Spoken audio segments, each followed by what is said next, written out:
Council, can we proceed after this short break as a result of the electricity problem? Yes, Thank you. of course. I believe the witness was in the middle of answering or explaining about the basis for opinion. Yes, Council, before the witness proceeds, can we find out from the technician whether he is sorted?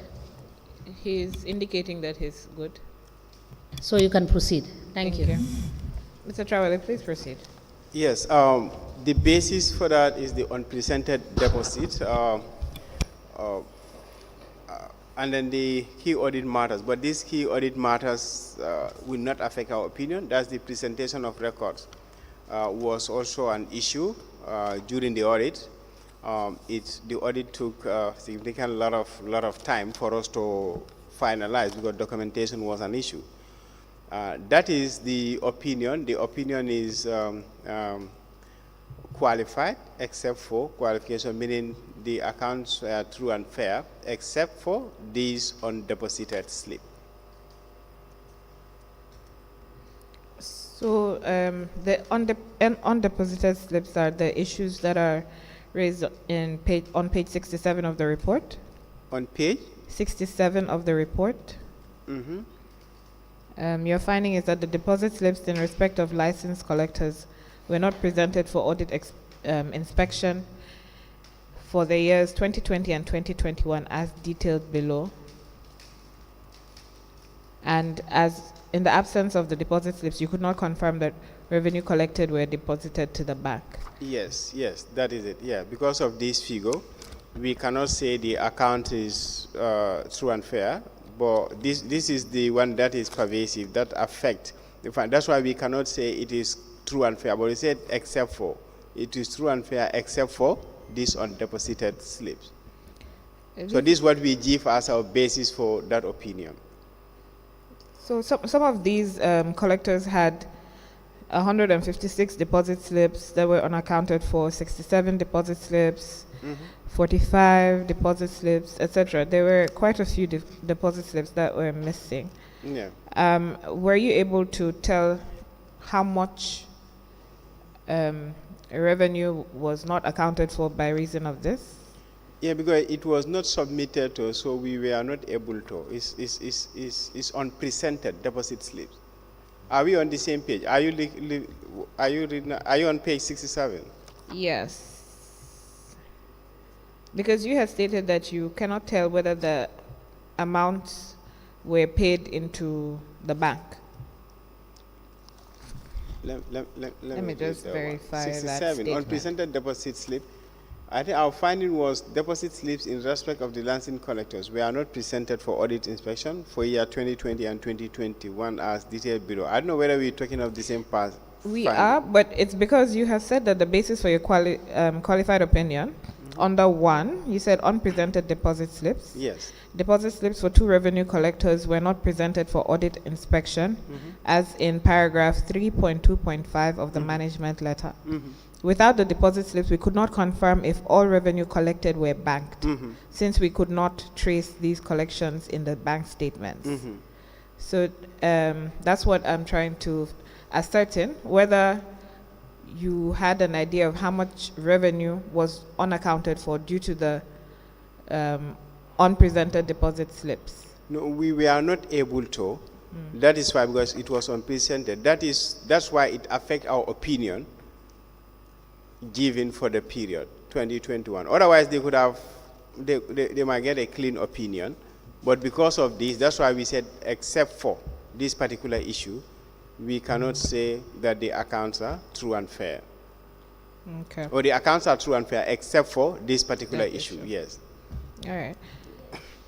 On the issue of, Mr. Trawally, on the issue of unpresented documents, Section 37, 1 of the Finance and Audit Act specifically stated, I know you are very conversant with that provision, and it makes it mandatory for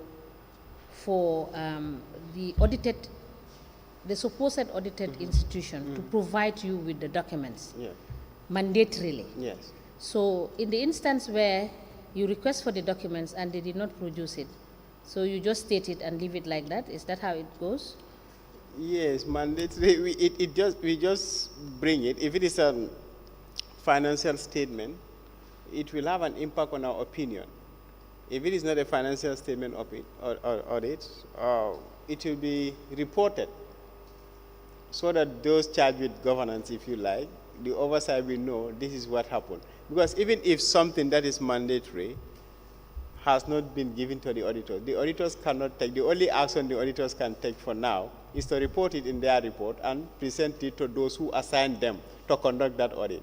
Well, remember, the Auditor General is doing this audit on behalf of the National Assembly. Well, that's why he reports to the Assembly. So it's them for take action, but not the auditors. For us, the only thing we can do is to report it. Yeah. Thank you. You can proceed, Council. Thank you. I refer you to page 56 of the management letter, or of the report. Paragraph 3.1.2, incorrect treatment of ledger balances. Page what? Which page? 56. Oh, 56. I'm going too far now. You have noted that some ledger balances were with opening balance figures. These were in respect of expenditure. However, there should be no opening balances on these items since the area council was operating on cash basis, which recognized expenditure when actual payment was made. Can you please explain this in very simple terms? Yeah, we noted that some ledger balances were with opening balance figures. These were in respect of expenditure. However, there should be no opening balance on these line items since the area council was operating on cash basis, which recognized expenditure when actually paid and when actually spent. What they are saying is, like, if you said their accounting treatment, they said they are operating on a cash basis, meaning you use cash to buy something, and then when people are paying, they pay by cash.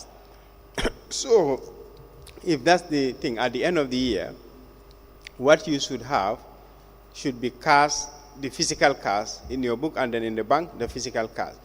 But you shouldn't have balance to say, okay, these are the people I'm supposed to pay, and they haven't paid, this is the balance. Or this is the money that I'm supposed to receive, but I didn't receive, this is the balance. Because of the accounting policy they are using, it's cash basis. So that's what the auditors are trying to flag in this finding. Thank you. You have stated the implication is that it might overstate total expenditure, understating the total surplus for the year, which might lead to misstatement of the financial statements. Yes. Can you also just explain that? Yeah, that's the implication, because it's like you are not following your accounting treatment, the accounting policy. So if you don't follow that, at the end of the year, you said, this is the actual amount of money I'm supposed to pay, and this is the actual amount of money I'm expected to receive.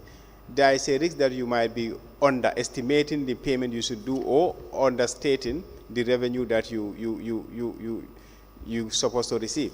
And if that happens, because you need those balances to prepare your financial statement, so that can have an impact on your financial statement. And then they've responded. They said the opening balance starts on 1st January to not on 31st December in a fiscal year.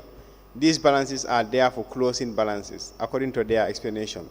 So the auditors further comment, they're saying, we have discussed with the Director of Finance and agreed that these were opening balances for the current year 2021 and closing for the previous year 2020. The ledger balances affected were corrected and the financial statement were revised accordingly. So meaning they've later engaged us and then they've agreed. He did the correction and then he sorted out, yeah. Thank you. I refer you to page 60 of the report. Page 60, right? Yes, 60. On loss of revenue collection machines. You have stated that you found out that 2 of the daily market collectors lost their revenue collection machines. We were informed that the area council police investigated this, but no investigation report was provided for our confirmation after several requests. Can you tell us about this? We found that 2 of the daily collectors with their names lost their revenue collectors machine. We were informed that the area council police investigated this, but no investigative report was provided for our confirmation after several requests. So the implication for this is, in the absence of the investigative report, it might be difficult to determine the outcome and conclusion of the investigation and to confirm if recommendations made were implemented. Their response was, firstly, for the purpose of clarification, the mentioned revenue collectors are not market collectors. The investigative report is available for your review. And then the auditors further comment, we reviewed the investigative report of 7 June 2021 by the Area Council Police and noted that there was a break-in of the Rate and Tax Office at Shinchu Alaji on 7 June 2021. The two machines were taken from the office desk drawer. The two staff concerned were requested to pay $5,000 each, which they did. However, given the risks involved with the machine, which are used to collect revenue, the issue should be forwarded to the Gambia Police Force for proper investigation in order to recover the said machine. In the absence of recovery of the machines, they might be used to collect revenue without notice by the council, leading to a loss of revenue. Here, these are the machines that they used to collect revenue, and then two of it were stolen, according to the report, but they were only reported to their council police. So our recommendation was it should be reported to the Gambia Police Force because and then for investigation.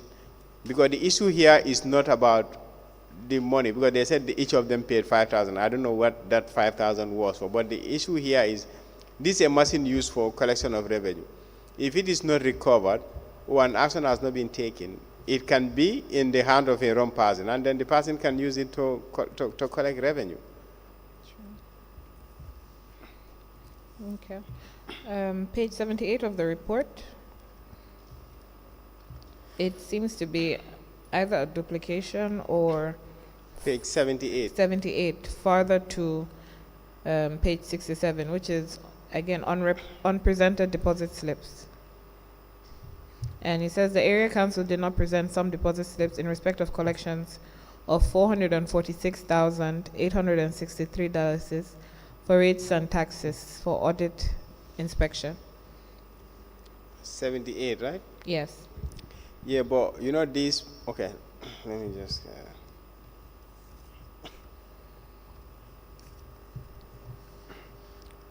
unpresented deposit slip.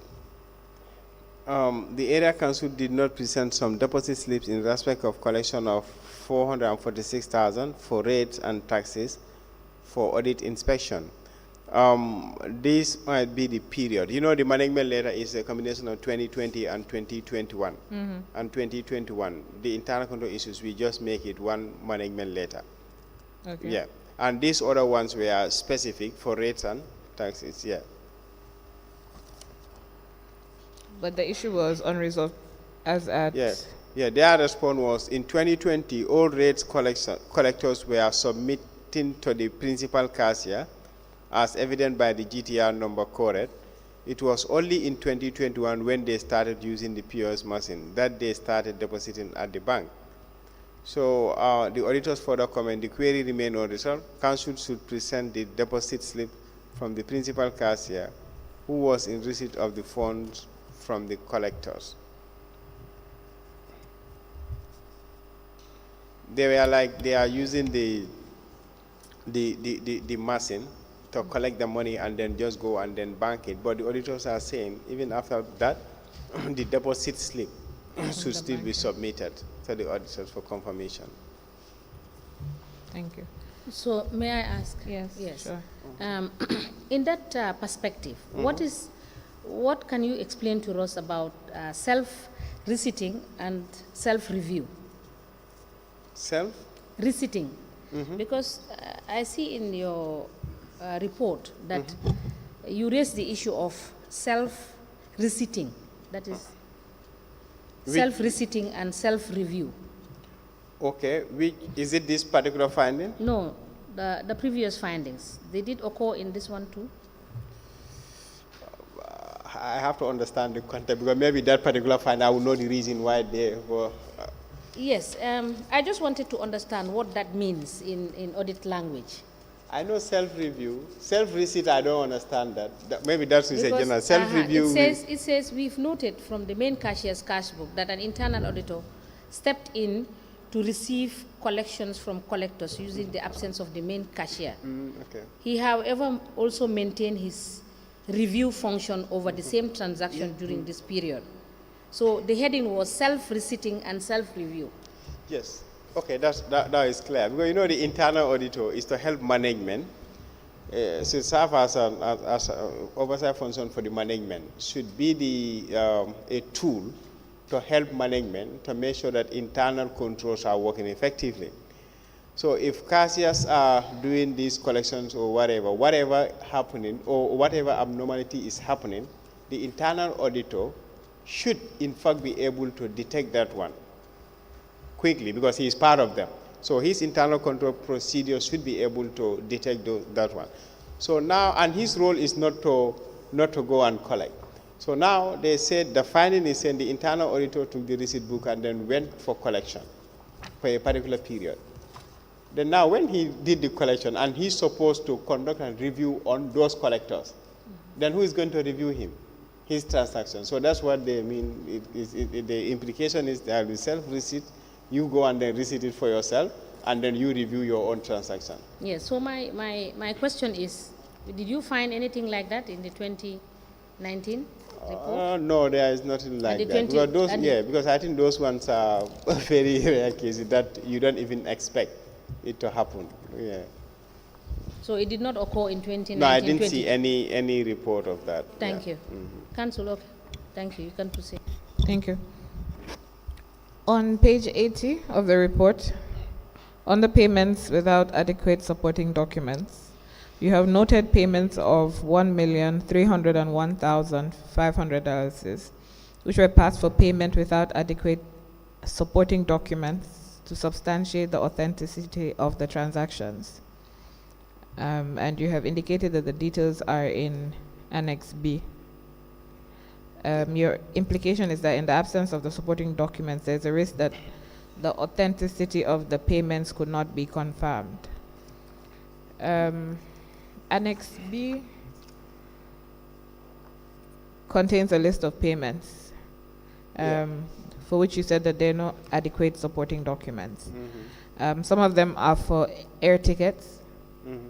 Okay, you stated that there's no invitation letter, no travel clearance, payment voucher without number. Then there are subsequent payments, 99,000, 76,500, 60,000, 136,000, 186,000, 72,000, 148,000. Basically, most of these payments are in respect of clearing dump site waste and transporting waste, etc. I'm just wondering, during the course of your audit, I'm not sure if there was an issue of asset register raised in this one. I don't believe so. Is it that they do not have their own trucks to dispose of these waste, because they're spending an inordinate amount of money paying other people to clear waste, which is their responsibility? And as well, they're not verifying these payments with proper supporting documents.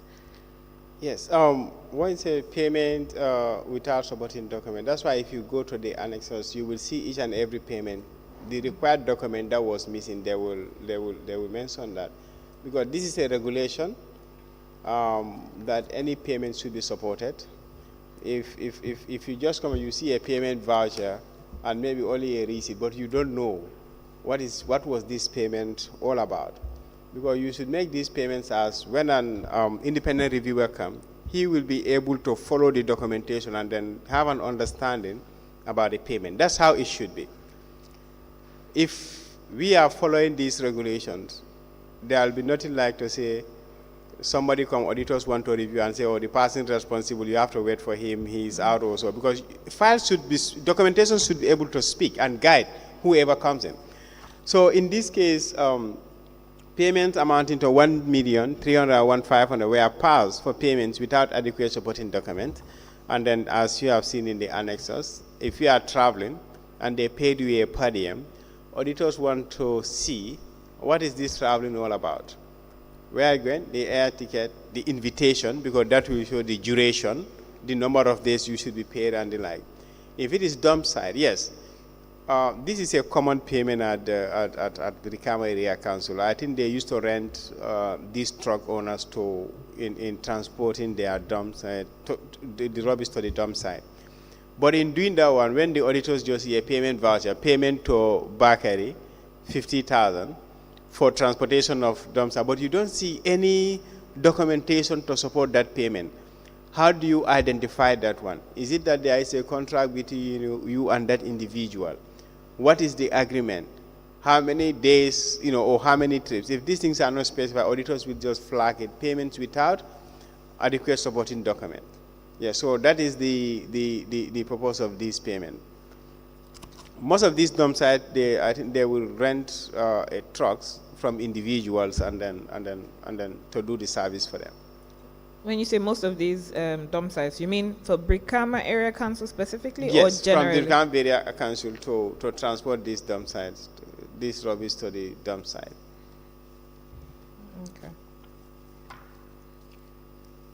Okay. I believe Chairperson had raised the issue of indiscriminate payments of honorarium also. I note that it has also reoccurred in 2020. There's a payment. Maybe let me just, about this dump site issue, whatever, Yes. about this supporting document, because they've responded. Have they? Yeah, let me read their response. They said, when council clear a dump site, trucks are hired. That's just to. They said trucks are hired and they are paid in the name of one person who writes a claim on their behalf. He casts the check and distributes the money according to the number of trips collected by each driver. Such claims are approved by the CEO and paid by the Director of Finance. However, the drivers will be encouraged to register as a group and get invoice and receipt for any subsequent engagement. So the auditors are saying approval of claims by CEO is not sufficient enough to effect payment without additional documented evidence to quantify the number of trips individual drivers carried to dump site. So that is it. So they are hiring trucks, and then they will just write a claim, and then the claim will be signed by the CEO, and then they use that one to do the payment. But the number of trips, how did they identify those ones? There is no documentary evidence for that. So that's why I was asking about the assets register. By chance, did you see it? Did you see whether they have trucks for rubbish collection on their assets register? Because considering the amount of money that is being spent on paying other drivers to collect rubbish, which is their primary responsibility, I'm just wondering whether it... No, they don't have enough trucks for this, so that's why they are hiring. They don't have enough? Yes, well, according to this, they don't. If you see them hiring trucks also, meaning they don't have enough trucks at there. It could be that they have trucks, but the trucks have issues, or... Yeah, that's what I mean. If they have issues, they are not in good condition. It's not. So that's why I said they don't have enough to do this. Maybe that's why they are... I'm just wondering if it would not be more cost effective to fix the trucks or buy another truck than to be paying. Yeah, well... Making all these payments. Yeah. Okay. Follow-up question Yes, to that. sure. Mr. Trawally, this payment seems to be significant. And this, according to my understanding, is a service being provided to the council.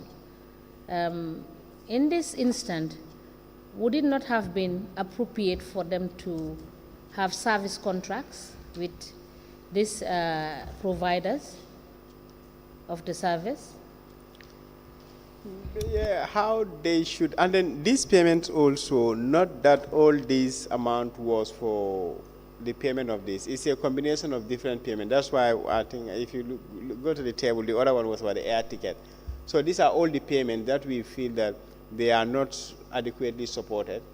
Each payment, what is missing, we will put it in the remark column. So it's not only about payment to the hiring of trucks. No, my question, if it is a question, is that she has listed some of the payments, the significant amounts of payments that they have used in hiring these trucks. Yes. So my question is this not a service that has been provided to the council? If it is yes, during your findings, did you find out why they did not provide for service contracts to be effected before they just pay these monies? Yes. My previous answer, because if you look at the findings, we noted payment of 1,301,500. I think the point I'm just doesn't mean that the whole of that 1,300,000 at the period was all for the hiring of these trucks. I just want to make that clarification. I'm on this 1 million. Others are for air ticket or for other payment. That's what I'm trying to say. I understand. Yeah. So, the service contract or whatever, for us, our recommendation, management should ensure that the supporting documents for these payments are provided for audit inspection and ensure that in future all payments are supported with adequate documents. So when it comes to the truck, for us, I think our concern here is what are the documentations, what are the contract, or what are the agreement. These are the things that is not clear between the council and these truck owners. All what we found was the truck owners will complete a claim form, the CEO approve, and they use that one to pay.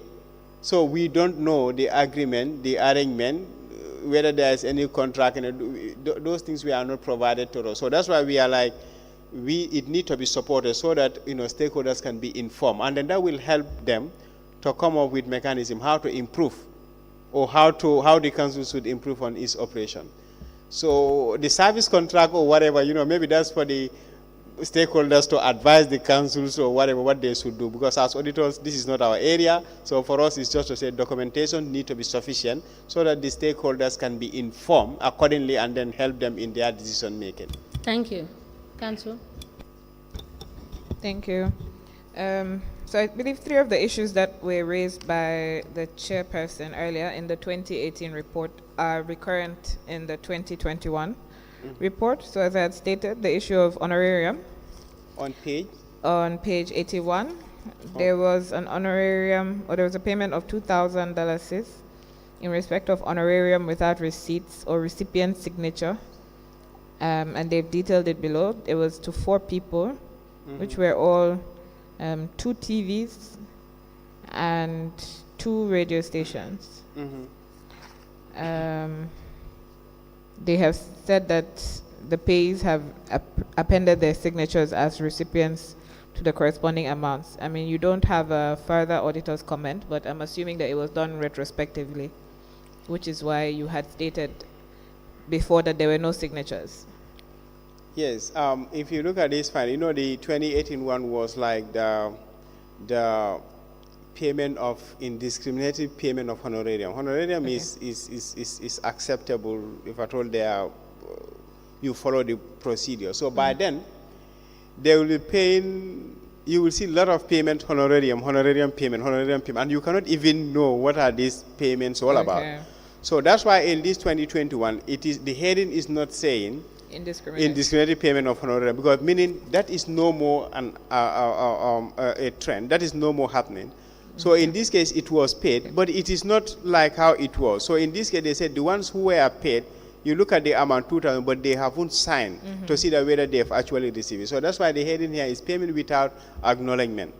Meaning you paid somebody, but there is no evidence that the person has actually received it, because it has not been signed. Yeah. So then, so meaning the honorarium payment here is not an issue compared to the other these things now. Here we are just talking about if somebody is received it, you should acknowledge. That's what they are reporting here. Okay. And at page 82, again, there's non-deduction of 10% withholding tax from suppliers. Yes. That's It's, also a recurrent yeah, issue. it's a recurrent issue. I've acknowledged that, yeah. And they have said that it would be addressed. Yeah. Page 84, there's payment without competitive bidding. Page And the 84, payments are to different persons and institutions, and total $642,952. That, I believe, is also a recurring issue. Correct me if I'm wrong. Yes, these are procurement issues, and then because these are all from the procurement laws, if the amount gets to a certain distance, there should be that competitive bidding.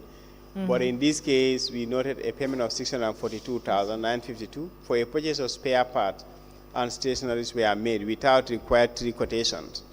Because any payment that is according to the regulation by then, if it is more than 10,000 for buying of goods and 30,000 for service, there should be 3 quotations. But in this case, they purchased these things, totaling to 642,000, but there was no evidence of 3 quotations being sought for it.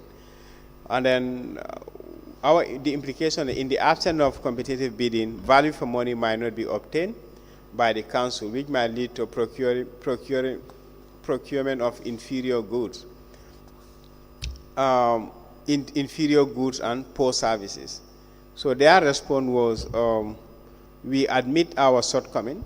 These purchases are extremely rare occurrence and beyond our circumstances at one instant. We will endeavor to improve on the findings in future transactions. So no auditors further comment. They've agreed. They've accepted to the finding. Okay. At page 86, on the payroll deductions, you noted that some staff, well, there were personal loans taken by the staff, and that they were paid less than 50% of their salaries as take-home for the year 2021. Yes, this is a requirement from the Audit and Finance and Accounting Manual. No employee can take a new personal loan whilst having an existing one. The loan deduction cannot exceed 50% of employees' net salary per month. Where this is the case, fresh application for any loan from such an employee shall be disallowed. Finding, we noted that some staff were paid less than 50% of their salary as take-home for the year 2021. You even have staff that did not go home with anything. I was about to say your yes, implication is so light. So the implication, this is in contrast with the above regulation, which might lead to staff misusing the area council's fund. That's the implication, because you deduct somebody and he is not paid salary. Yes, I believe there are 9 staff that are not paid at all. Yeah, yes. What do you expect? And the person is collecting revenue. If that person goes home with that revenue, it's not his fault. So, but this is a regulation. Even no matter the amount you are paid, you cannot even be deducted more than 50% of your salary, of your take home. So these are serious issues because it encourages misappropriation of funds. Yeah. And then the council, they responded to say, we admit the payroll deduction are incorrect. We will endeavor to rectify this matter. Okay. Chairperson, I don't know whether this is an appropriate point to break or should we proceed? Yes, I think it's time for lunch. So we will break and come back by 2:15. This is 1 o'clock. What is? Yes, we would break now and come back by 2:15. Very well.